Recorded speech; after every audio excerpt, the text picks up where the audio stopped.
and welcome. You're watching NewsX and I'm Megha Sharma. Now, amidst days of unrest and violence in parts of Bangladesh, there was a bomb blast that rocked Dhaka's Mog Bazar area, leaving one person dead, several others injured. Reports suggest that a homemade Molotov cocktail bomb was hurled from a flyover towards the 1971 Liberation War Veterans Association, with a 21-year-old losing his life in the incident. Authorities have cordoned off the area and launched an investigation into the matter. Notably, this comes amidst widespread protests over the murder of student leader and Inqilab Manch spokesperson Osman Hadi, which has put immense pressure on the interim government headed by Muhammad Yunus. Earlier today, Osman Hadi's kin made an explosive statement claiming that the Yunus government was behind Hadi's death and it was now using the issue to influence the polls. Hadi's brother, Omar, asserted that if justice is not served, the present administration will also be compelled to flee Bangladesh one day. With unrest escalating in the region, the question now at hand is whether there is a larger conspiracy to derail free and fair elections in Bangladesh following Sheikh Hasina's ouster. Let's start off our conversation. With me is Ambassador Veena Sikri. Ambassador Sikri, a bomb blast that has been reported, yet another attempt to destabilize the law and order situation in Bangladesh. We have been hearing time and again that there are these Islamist forces that are trying to destabilize, trying to create commotion and chaos so that the election dates can be delayed, so that these Islamist forces can gain more traction and by some way or the other, if the elections don't happen, some way or the other, come into the administrative part, authoritarian part of Bangladesh. How do you think things are going to play out from here? Well, I think the first thing is to recognize that what you describe as Islamist forces, the Jamaat-e-Islami and the other Islamist groups like Islami Andolan Bangladesh, Hizb ut-Tahrir and others, they are today the power behind the throne. They are in power, they are in charge. The entire regime change operation was meant to put them in charge. The Jamaat-e-Islami is the conduit for Pakistan, and Pakistan was supported by certain Western forces, and the Jamaat-e-Islami is giving every instruction and every order to Muhammad Yunus. He is only doing their bidding as their spokesperson. Now, yes, the Islamist forces led by Jamaat-e-Islami want to come to power. But they did not want to have elections. They said, oh, we will go for 4 years without elections because we want to do reforms. Of course, they're not mandated to do reforms. They're not an elected government. They're constitutionally an illegal government. So they cannot even try to change the constitution without, going in for elections. But it's the people of Bangladesh, the political parties and others who forced Muhammad Yunus to announce early elections, and that he announced by the date of February has been given for the election. He was very much even wanting to do it in June, waiting for every extra month, but he was forced to do it in February. Now, the other thing that has happened simultaneously, 15 months after the Jamaat-e-Islami was installed as the power behind the throne of Muhammad Yunus, is that the Jamaat-e-Islami has not been able to build up sufficient popularity for itself. They've realized that. Sheikh Hasina is not there. There was strong anti-incumbency against her. But the Awami League vote bank is intact. And today, the bomb blast that you have described is part of the continuous violence and instability. Perhaps today's bomb blast would be done on the occasion, which is going to be, they say, a very big occasion tomorrow, where Tariq Rahman, the son of Khalda Zia, is planning to return to Bangladesh. And he's landing, I think, at 11:20 or 11:30 in the morning. So maybe he's almost about to catch his flight now. So I think that this also is the other worry for Jamaat, that they don't want the BNP's popularity, and it is expected that if Tariq Zia does return tomorrow morning, there will be a huge surge of popularity in his favor. His mother is very ill. She's really, I think in a situation where she's unlikely to recover, and he is going to be the face of the BNP in these elections. The Jamaat-e-Islami does not want either the Awami League or the BNP. But in that process, they are trying to organize a sham election. They have banned the activities of Awami League. They want to leave them out. And this is proving to be the undoing of the Yunus regime backed by the Jamaat-e-Islami. We saw on the occasion of the killing of Usman Hadi that, within minutes they blamed India. And the Indian High Commissioner was called in and said, oh, the person has left for India, whoever the killer is, and you're involved. Of course, we rebutted it very strongly and robustly, and even we called in the Bangladesh High Commissioner, and then immediately, without even waiting for anything, there were attacks on the Indian High Commission, attempted Right. attacks Yeah. on the Indian High. But now, as of yesterday or day before, the Yunus regime has been forced to accept that they were wrong. They should actually be apologizing to the government of India because they have accepted that there is no evidence that the killer went to India. In fact, they don't know where the killer is. So that is why Osman Hadi's brother is claiming it's an inside job, Right. and that Dr. Yunus was doing it, and he's asked him to step down. Now, this is a great, a great slap in the face. I mean, why can you ask Muhammad Yunus, who is backed by Jamaat-e-Islami, and Inqilab Moncho is part of the Islamist coalition, and he's asking Muhammad Yunus to step down? I mean, it's incredible to see this thing happening, Yeah. but it shows how much anarchy there is there. Absolutely. I'm going to come to Sumit Peer. Sumit, this is also interesting to note that in the past 1 week, there has been not one statement that has been released by the United States administration calling out the law and order deterioration that has happened, raising concerns over why this has happened, and asking questions of Muhammad Yunus. In fact, yesterday there was a phone call that was made by Muhammad Yunus to Sergio Gore, who is also a US special envoy to Bangladesh, besides other countries in the Indian subcontinent. And the tweet that has been put out on X, I'm just going to read it out. Today's special envoy, Ambassador Sergio Gore, held a productive call with Chief Advisor Yunus to discuss recent events in Bangladesh and shared US interests to advance prosperity through trade. So, amidst violence, amidst a Hindu that has been burnt and lynched, amidst the chaos that has been created and questions being raised whether the Yunus government is even capable of holding those elections that are announced in 12th of February 2026, here Sergio Gore goes on and speaks about trade ties with Bangladesh. It is appalling the fact that there have been lawmakers, legislators from United States of America, both Democrats and Republicans. Not just that, there have been lawmakers from United Kingdom who have come out and made speeches in their parliaments and their House of Representatives and the Senate questioning about Bangladesh and this sudden deterioration of law and order situation. It appalls, but nobody seems to be questioning American government or the Donald Trump administration about this. Megha ji, thank you for having me on your show.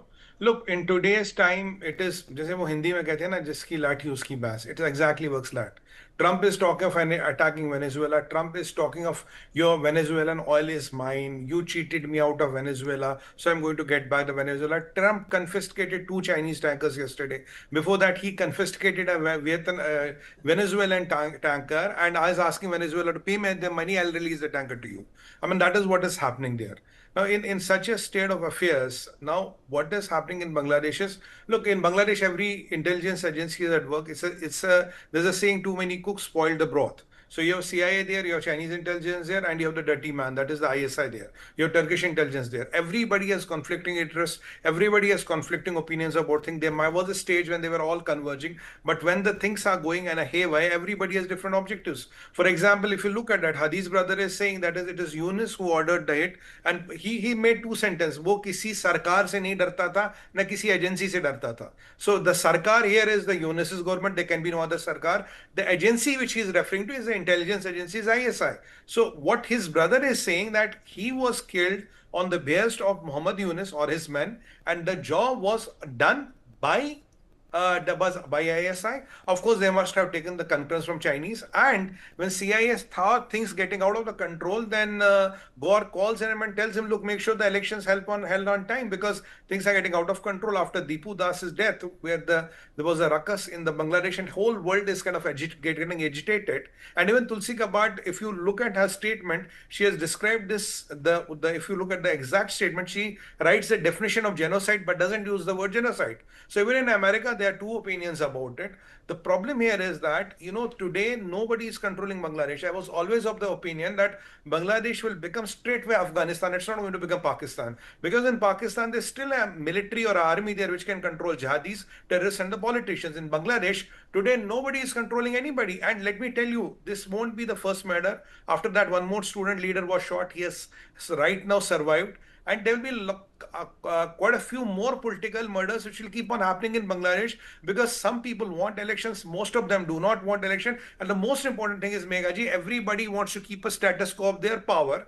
And unfortunately, Hindu is the only person which can be hunted and killed. Sorry to use these words, because that is what they do. That is how they vent their frustration. And the only country to be blamed is India and Bharat. And they say, ha, Raw ne karwaya, isne karwaya, usne karwaya. But at the end of the day, you see what has happened today. Inqilab Mancha has told them, I'm giving you 30 days to find the perpetrators, bring them to justice. Otherwise, you will face the same debacle. This is what exactly is going to, because everybody wants power. Everybody is there to get his pie out of the cake, and they don't mind killing each other, because violence has become a part of the day. And all jihadi sangatans or the organizations of Middle East are camped there. It's a cocktail of maybe 15, 20 Islamist organizations which are working there. And who is Yunus? Yunus is nobody. Everybody wants to be the king, or give me my fiefdom. I don't mind a Yunus. That is how Afghanistan works. This area is mine. This area is mine. This area is mine. We don't mind having a ceremonial head at the center, but I control my fiefdom. I control my Sultanate. All right. Exactly. Major General Shashi Asthana, there are two situations over here in terms of the political, administrative and law and order turmoil that we are witnessing in Bangladesh. And the second important issue that India has been facing is the persecution of Hindus in Bangladesh. How do we resolve these two issues? Of course, we have given protection, we have given asylum to Sheikh Hasina. At this point of time, there are certain detractors coming out and saying that India should send Sheikh Hasina somewhere else. We should not be held responsible for what is happening in Bangladesh. There have been, like Ambassador Sikri said, that there had been these false allegations that had been made on India, that we were providing our soil to allow Awami League and Sheikh Hasina to orchestrate these assassination plots in Bangladesh, hinting at Osman Hadi and other law and order situation problems that are arising in Bangladesh. What is the way ahead for India to steer? See, let me first put everything in context, and there is a strategic context to this. Bangladesh is under Islamization. There are forces who want the Islamist and radicalized youth to use them to make sure that it becomes an Islamic country and doesn't remain a so-called democracy. Pakistan is certainly behind it. And when we talk of Jamatis backed by Pakistan, backed by the Western allies. So that is the situation. Also, when we have to put these things in context, the situation is that, as was mentioned, Yunus was in no mood for election. He was earlier delaying it and putting it beyond June 26 to do reforms which he is not entitled to. But at the same time, when he was forced, that time I think a call has been taken that the environment is not conducive for Jamati to come into power. So the violence should be done in a manner that the elections are not held. Now link it up with certain other things.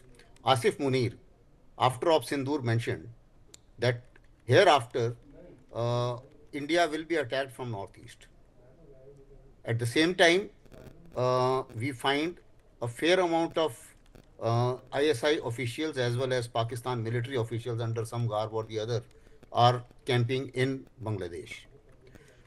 There was a revelation made, I was in some other channel, and there was a Bangladeshi reporter, very clearly he mentioned that there was a LET operator who has been arrested, and he was also linked with the ISI, and he was openly blaming ISI.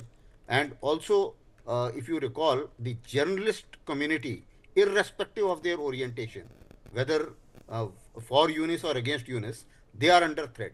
And they all were saying that we are under threat. for very simple reason, because whatever is happening there, they don't want it to get out of Bangladesh to the open public or to the world media. Now, this is the situation. They want to create a situation in which India was before, that is pre-71 era. And this pre-71 era is the aim which has been designed by Asif Munir. So, when I put this entire strategic context, then you find that obviously there are certain there are attacks which are going on. They have to prove a point to say that environment is not conducive for elections. Number one. Number two, ISI old game, a very clear game that was kill a student leader and blame India, and that is exactly what was done. And they also do whenever there is a problem in their country, they do something and they blame India. So a similar thing was tried there. It's exactly the same playbook which Pakistanis play up. So all in all, as far as India is concerned, certainly something need to be done. I don't think we can be mute spectators because things are going out of hand. Okay, in a manner that Ambassador Veena Sikri, again, I mean, so what is this internal conflict? When we're talking about there is a very resurgent anti-India sentiment. There has been this Molotov cocktail that has struck the 1971 War Veterans Association building. We clearly see that this is an attack on India. And when we saw this massive uprising against Sheikh Hasina, Mujibur Rahman, his statue was desecrated, it was brought down. India's role in the freedom struggle of Bangladesh was completely relegated. So here is a man who has a radical anti-India, anti-Hindu sentiment. He gets assassinated, and his brother comes out and says that this is the doing of the Muhammad Yunus government. How do you explain it all? Because it looks like there are factions within the Bangladeshi administration and outside of it, political as well as radical, that seem to be fighting amongst themselves. Yes, I think the anti-India rhetoric that you spoke about, that was very much a part of the regime change operation that happened last year, and it has continued ever since. Because to whip up anti-Sheikh Hasina sentiment, they of course use India all the time, that Sheikh Hasina was doing the bidding of India, so whatever she has done wrong is because of India. And they're continuing that rhetoric, but at the same time, we know that Bangladesh and India have a very close and intrinsic trade and so many other relationships, the power supply, etc. So there are many ways in which they are dependent on India, but India has shown a very strong sense of strategic restraint. We have allowed the economic cooperation to continue because after all the goods are used by the ordinary man, say whether it's rice and other, even now another load of 50,000 metric tons of rice is going. So like that, so we've done all of that, but the point is that we are very aware of the very severe security implications of Pakistan re-embedding itself in Bangladesh. When it was West Pakistan, it had a reason to be embedded there, but now even as a sovereign country of Bangladesh, they are now trying to embed themselves with the Bangladesh army, and they have removed all the restrictions of the last 54 years as far as visa restrictions for Pakistanis, trade restrictions, cargo inspection, all that has been completely reversed, and Pakistan is trying to establish itself. So this is something that of course India is very worried about. We know that Muhammad Yunus himself has spoken about the Northeast as though it belongs to Bangladesh, and telling the Chinese businessmen when he went there in June, saying, you come to Bangladesh, I'll take you to the Northeast, etc. So this is, but all in all, having expressed all this concern, right now the only way out is to have free, fair and inclusive elections. If, as the Jamaat-e-Islami is trying now, is to have elections excluding the Awami League and other parties, these will never be accepted by the people of Bangladesh. It's happened before in the past. In 96, they tried that when Khaleda Zia ended her first term as Prime Minister and then tried to get elections to declare her again. There was a complete movement, and then that was when the caretaker government law was brought in. So I think even now it is very clear, because it is well known that the Awami League vote bank is intact, and that after 15 months of vilification. People are saying it was much better earlier.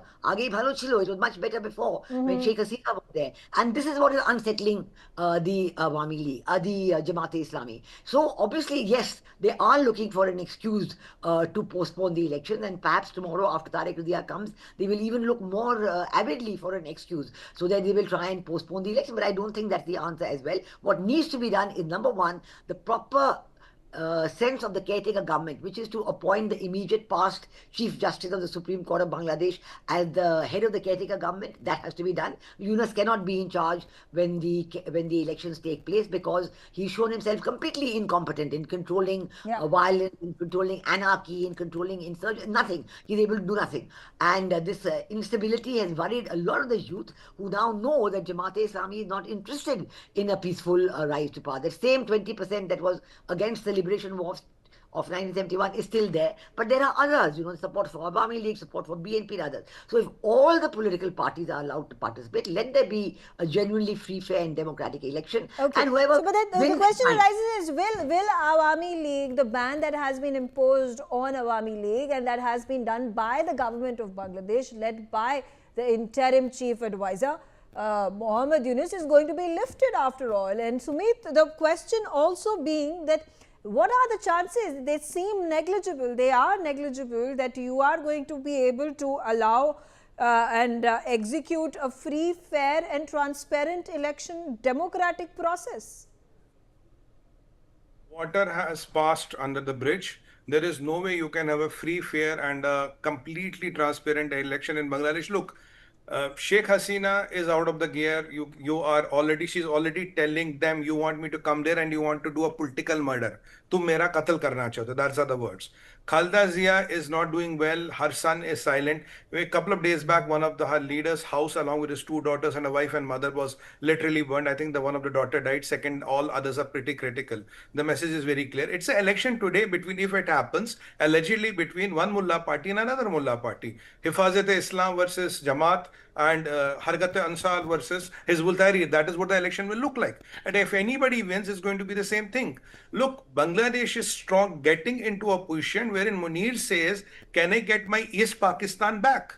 Can I get my pre-71 kind of a position East Pakistan back at zero cost? And what I'm going to do, I'm going to mortgage their land, ladies and legitimacy again to China, make some money out of it and run away. That is what the Munir's bigger plan will be. And there are people in Bangladesh which are letting it happen. It was a radicalized society. Only Sheikh Hasina was the lid on that. It was a lid on that which was striking and cover. When the lid is gone, they are out and open. Why was Deepu Das killed? Deepu Das was killed in a Pakistani Talibani style to send a message. This is how we are going to treat the Hindus and minorities. Today, who is scared of whom? Nobody is scared of anybody. It will become Afghanistan. Take my word. Down the line, you won't be able to control anything. You made a point. I'm out of time. I thank all of you for joining me on the telecast, sharing your views. There's a more development coming in. Let's shift our focus to